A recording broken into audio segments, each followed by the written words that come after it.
110 mile per hour sustained winds, and pressure continues to drop. We're also starting to see that eye wall form. That's showing that this will continue to strengthen over the next 24 to 36 hours as it's barreling towards the Bahamas. Now moving northwest at 10 miles per hour, we're seeing a slowing trend. So it's going to slow down. It's under a favorable environment, low wind shear. That means it's not cutting up the formation of the storm. That's why the eye wall is forming.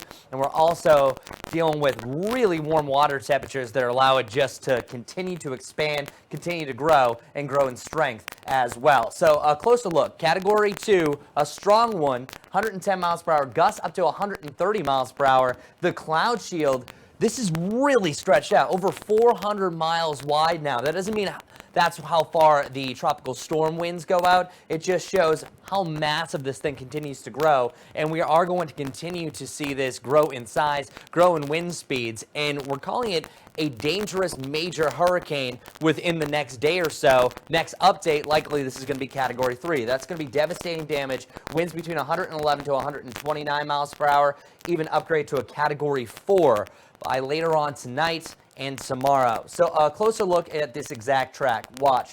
Category 4. We're going to see this by your Sunday evening, still rocking that major Category for hurricane status, but then watch. We're keeping an eye on the northern northwestern side of the Bahamas. So it looks like it's going to make that general landfall about Sunday. Winds at 130 miles per hour. I think that's going to disrupt as far as the wind field goes slightly. Still likely making landfall as a Category 4, Category 3. It's about 125 to 130 mile per hour sustained winds.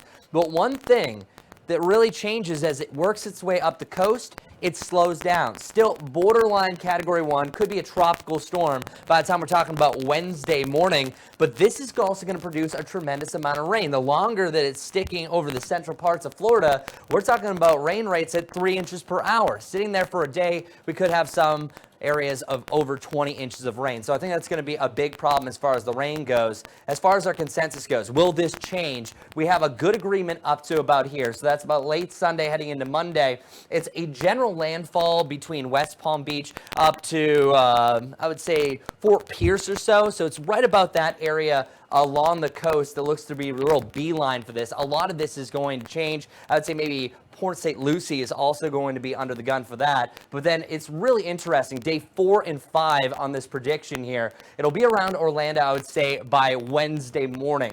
There are still some general consensus that this could be curving up the coast, and that would mean a little bit more effects here in the southern parts of South Carolina. But this is still a waiting game. This is Thursday. Now, some of them have this racing out to sea. Those are the ones that keep it off the coast. Likely, I think this is going to make landfall at this point, but there is a chance that we will have the effects along the South Carolina coast as early as maybe late Wednesday night, heading into Thursday, so something to keep an eye on. But we still have a lot of time to go. So as far as our possible scenarios go, this is also how this affects the Charlotte area. The green, that's about a 30% chance right now. That would keep it slightly off the coast. That's a worse situation for around Charleston, Myrtle Beach, and even the Outer Banks. But likely it's going to make landfall. That's a 60% chance right now for the Charlotte area. That means that really east of Charlotte, I think Charlotte's going to stay dry from this overall because we have a front that's going to be pushing it just along the coast. But then that chance for higher impacts for the Charlotte area where it moves back over the Gulf, it is a little bit more westerly. I don't think that's going to come to fruition at this point. There's always still a chance. A lot can change.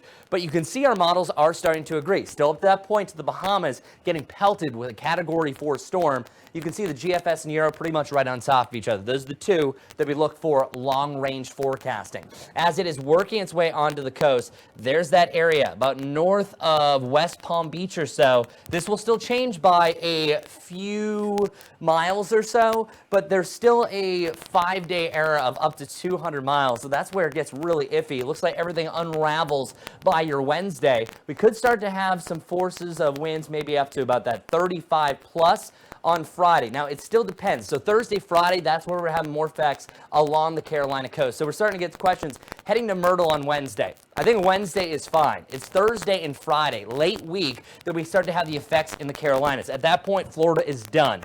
It was going to be a slow mover. One thing that we've seen kind of fluctuate over the most recent models, is that it keeps on slowing down. Now, the most recent one has it moving a little bit quicker by a couple miles per hour through the state of Florida, but we're going to keep an eye on it really starting on Wednesday for the Georgia coast, South Carolina coast, and you can see here even on Friday, that's at midnight, so that would be about Friday morning, that we don't have some major effects. So a lot can still change. I would say by the time you get about the middle of next week, we are going to really see a mixed bag of what is this thing going to do. But likely it's going to die out over the state of Florida. We will see some rain, maybe some winds along the coast. But again, the Charlotte area looking pretty good. So where are we on our ready, set, go? Set for most of the state of Florida, especially along the coast. If you have friends anywhere from West Palm Beach to Fort Pierce. So Fort Pierce, right in between here, I think that's where we're going to have the direct landfall for the eye wall. Daytona Beach, still some hurricane force winds up to tropical storm force winds. Many people asking about Fort Lauderdale, Miami. They're going to be on the weaker side of the storm, so it's really going to be the northern side of that eye wall up to Fort Pierce, and I would say surrounding areas right through here, they'll have the better chance for stronger winds, and also you have the chance for severe thunderstorms and tornadoes to go along with that, and a lot of heavy rain will move up through the Orlando area, so we're talking about flooding concerns. That's about 3 to 5 days out there. We're not yet in the go range. That'll be upgraded over the next day or two. So as a recap, what we know thus far, no direct impacts for the weekend here. If you have any plans, there's a front that's actually stalled out over Georgia, South Carolina, or will be. That is going to be the main story for any rain. So if you have any rain, any plans for that, that has nothing to do with Dorian at that time. Higher tides and rip currents are a possibility if you're heading to the beach. Again, I think the forecast, especially if you're going to be a little bit further south, will be mostly cloudy skies with on and off hit or miss showers and thunderstorms. Possible Florida landfall, I would say late Monday into Tuesday morning. Tuesday morning looks to be a better consensus for the eye wall to directly cross the coast. And then we have slow movement over Florida early next week until about Wednesday. Major hurricane at landfall. That's the big story. So this could be a big rainmaker if it slows down, and that's the general consensus. And then also really serious, devastating winds are also possible. Talking about that rain, here is the 7-day outlook. You're seeing up to about 15 inches estimated here. It could be more than that if this thing slows down, but you can see that general guidance. It's the eastern side of the storm that produces most of that rain. Watch if I move it up. For the Charlotte area, really a whole lot of nothing, only predicting about a 1/4 inch of rain. That could be outside of what we see from Dorian over the next 7 days. So again, watching from the Charlotte area, not a big deal. If you have any plans here for the weekend, it's going to be a difference from Dorian, just a stalled out front, nothing major. The middle of next week, I would say Wednesday and beyond from Charleston up to the coast, that's where we have to keep an eye on it, but we still need a little bit more time to see what is going to develop. Again, I'm meteorologist Chris Mulkey reporting here at WCNC. I'll have another update coming up at 2 p.m.